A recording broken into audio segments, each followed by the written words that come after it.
naman si Senador Bato de la Rosa? Bobo. Naturingan pang tiga Philippine Military Academy yan. He's inarticulate, he's stupid, he's pathetic. Noong panahon din ni Pangulong Duterte, na-meet niyo siya, I'm sure. I'm glad na hindi ko tinanggap yung DILG secretary kasi baka ito magka-clash kami dito. At saka mas lalo ako sasama ng loob kasi alam kong kakampihan ito ni Digong. Kung anong sabihin ni Digong ginagawa niya. Manong ano ito, yung mga recent na nangyari, yung sa Senado, sinabi mo na mayroon kang Tweety Bird. Tweety Bird. Ano sabi sa Manila? Tunay yung bird hindi. Tweety Tunay Bird. na bird. Pumunta daw sa Manila Yacht Club si Senador Robin at si Senador Bato para pumuntang Batangas, tapos mag-chopper papuntang Mindanao. Pero tinatanggi ito ni Chavit. Yan na nga eh.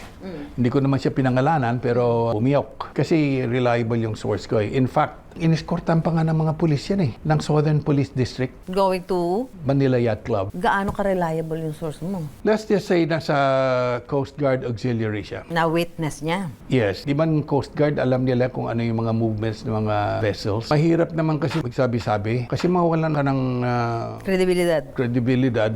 And sa isang journalist o kaya retired journalist na kagaya ko, credibility matters most. Idinenay na rin to ni Robin. Na kasama siya, mag-deny siya ng deny. Ganon naman talaga na magdi-deny ka eh. Kasama siya noon sa pagtakas eh. Why are you here, sir? Kung hindi ko papasok, ginahanap niyo ako. Di ba? Ngayon papasok ako, tatanungin niyo ako bakit ako pumapasok. Sinabi mo rin po na binaboy ni Bato ang Senado. Ay, tinan mo yung nangyari sa Senado. Nawalan yung respectability yung Senado dahil kay Bato. Nagkagulo, nagpaputok-putok pa.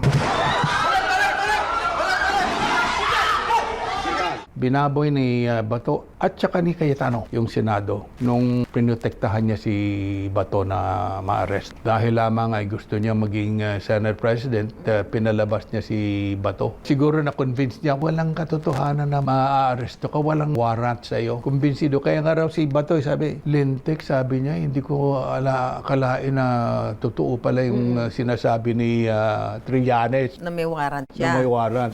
Na